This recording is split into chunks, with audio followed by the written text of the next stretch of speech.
बेटा कुछ प्रश्न विज्ञान में है जो तुम्हें लाने याद हो रहा है, लेकिन भूल जा रहे, भूल रहे। देख लो जरा, आज एक टॉपिक अपन विज्ञान का करते हैं तैयार, थोड़ी कुछ चीजें समझा दें। विज्ञान की एक ऐसा विषय है बेटा कि इसकी अगर सबसे ज्यादा समझ लोगे तो अच्छा रहेगा। एक बार समझ में आ जाता है तो भूलते नहीं है, ठीक है। और वैसे ही आप पढ़ोगे रटोगे तो कुछ भी याद नहीं रहने वाला, ठीक है। इसमें अच्छे अच्छे क्वेश्चन देख लूं मैं।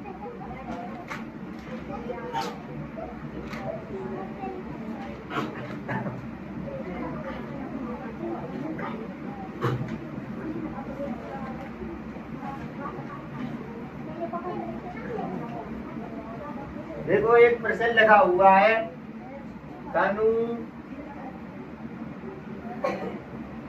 सल्फ्यूरिक अम्ल दानेदार जिंक के साथ अभिक्रिया करता है। बेटा अपने को पता होना चाहिए सल्फ्यूरिक अम्ल का सूत्र क्या होता है, H2SO4। ये काय का सूत्र होता है, सल्फ्यूरिक अम्ल का। अपने सल्फ्यूरिक अम्ल की काय से क्रिया कराने, जिंक के साथ। जिंक का सूत्र होता है बेटा Zn। आपको काय की ये दोनों की क्रिया कराने, यानी अपन ने काय को मिले हो, तनु सल्फ्यूरिक अम्ल को और जिंक को, दोनों को एक जगह मिले। वो जो कह रहा है ZnSO4 बन गया, ZnSO4। जिसे क्या कहेंगे, जिंक सल्फेट बन गया। क्या बन गया? अब बेटा ये सभी क्रिया को संतुष्ट करते हैं, बचा क्या है, Zn का Zn आ गया, SO4 का SO4 आ गया, क्या बचा H। मेरी ये होती है, इसे बोलते हैं रासायनिक समीकरण। क्या कहते हैं इसे? रासायनिक समीकरण। इसे क्या कहते हैं? उत्प्रेरक। और इसे क्या कहते हैं? उत्पाद। उत्प्रेरक नहीं है, इसे कहते हैं अभिकारक। क्या कहते हैं? ठीक है, उत्प्रेरक तो यहाँ होते हैं।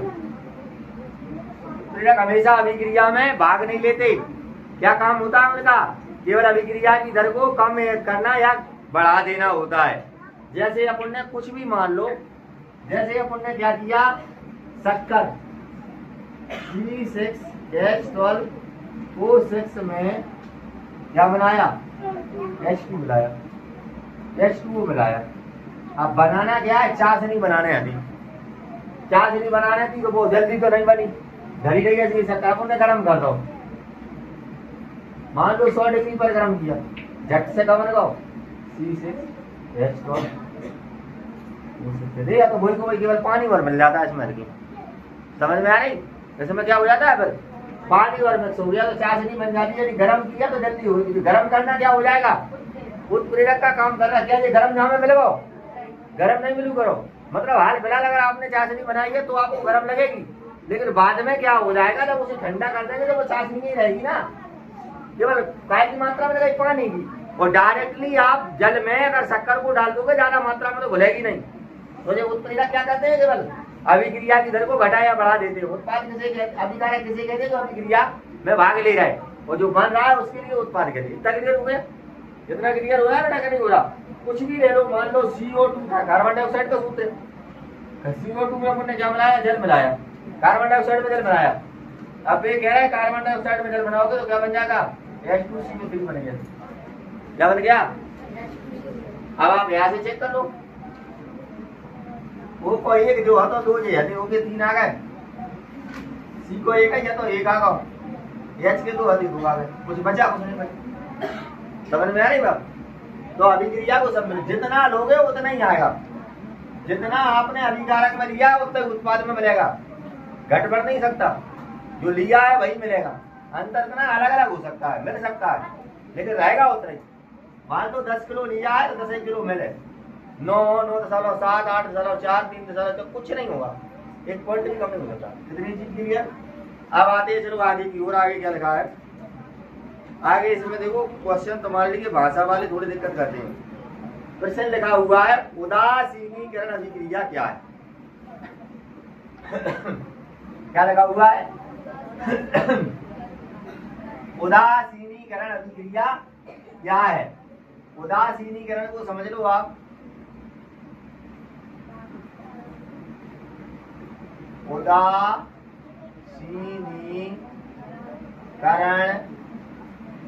अभिक्रिया, ठीक है बेटा। उदासीनीकरण क्या होता है? अम्ल एवं क्षारक अभिक्रिया करके लवण एवं जल बनाते हैं और उदासीन हो जाते हैं। उदासीनीकरण अभिक्रिया के क्या कर देते हैं?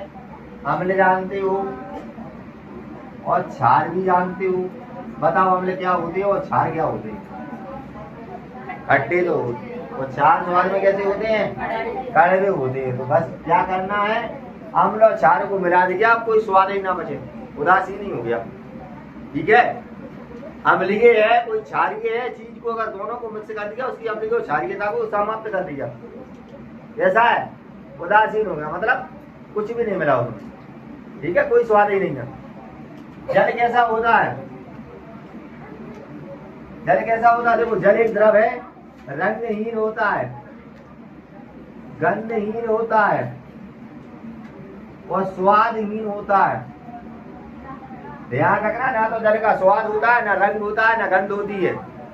नहीं तो तुमको सफेद हो जल, नीले बर्तन में धत्तू नीलो दिखा है, पीले बर्तन में धत्तू पीलो दिखा है। समझ में आ रही? शुद्ध जल कैसा होता है? रंगहीन, गंधहीन, स्वादहीन होता है।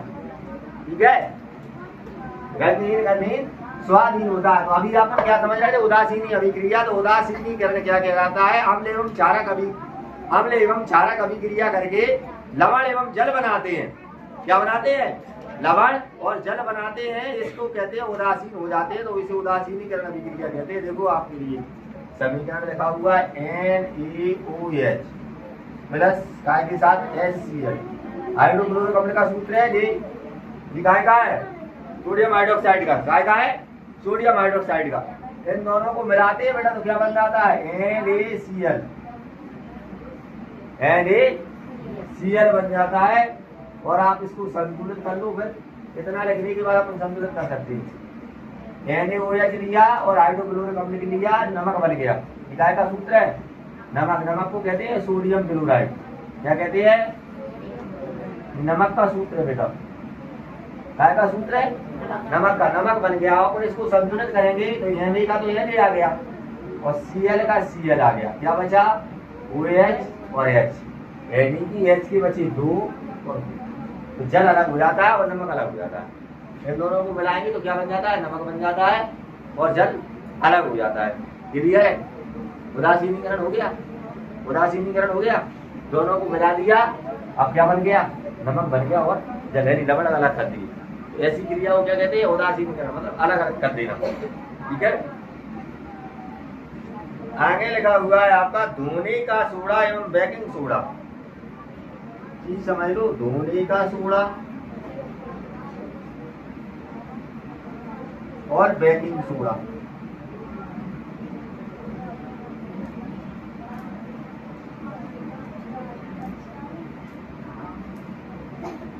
आपने सफेद पाउडर देखा होगा जो अपन चाय में काम में लगाते हैं, जैसे पापड़ बनाते हैं, दिख रहा है नीचे, पापड़ वगैरह बनाते हैं उनमें डालते हैं। या भी किसी चीज को अपन कैसा बनाना होता है? मुलायम बनाना होता है खाने के लिए। भजिया बनती है या नमकीन वगैरह जो बनाया जाता है, सेव वगैरह जो बनाते हैं अपन बेसन के, उसमें भी डाल दिया जाता है। तो काय के लिए बनाते हैं? भोजन को थोड़ा मुलायम बनाने के लिए। कौन सा सोडा डालते हैं बेटा? बेकिंग सोडा, खाने का सोडा डालते हैं, ना कि साबुन सोडा। धोने का सोडा तो बेटा कपड़े धोने के लिए, कपड़े धोने के लिए सरफ आता है, उसमें क्या मिला रहता है? धोने का सोडा, धावन सोडा जिसे कहते हैं, वो मिला रहता है। तो अपने को बताना चाहिए कि धावन सोडा और बेकिंग सोडा के दो उपयोग। तो देखो धोने के सोडे का है सूत्र याद रखना बेटा, Na2CO3। काय का सूत्र है? धोने के सोडे का, जिसके लिए धोने का सोडा कह रहे हैं उसका सूत्र है धावन सोडा जिसे कह रहे हैं। कौन सा सोडा? धावन सोडा, वाशिंग सोडा, क्या के नाम देख लो। धावन सोडा, वॉशिंग सोडा या वॉशिंग सोडा,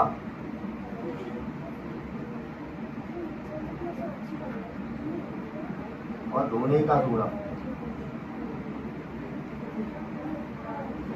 ठीक है, ये होता है फॉर्मूला, ध्यान रखना।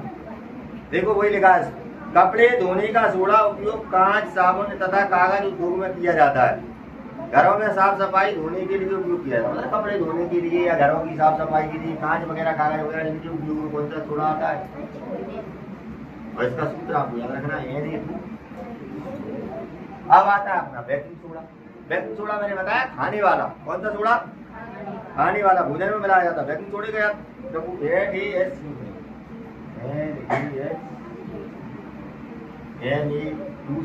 है, ये NaHCO3 है, याद रखना, भूल मत जाना। NaHCO3 लिखा है, माने कौन सा सोडा? खाने का। ठीक है, भोजन वाला हुआ। Na2CO3 लिखा है, माने कपड़े धोने का। ओए भैया, बात नहीं बना, लिख ले आराम से, इतनी सी बात क्लियर है। अब धोने का सॉरी वॉशिंग जो अपन कह रहे हैं बेकिंग सोडा है, उसका उपयोग काय में करते हैं? सोडियम हाइड्रोजन कार्बोनेट का उपयोग एंटीसिड संगठन के रूप में किया जाता है। क्षारीय होने के कारण यह उदर अम्ल में अधिक मात्रा का उदासीन बनाकर राहत पहुंचाता है।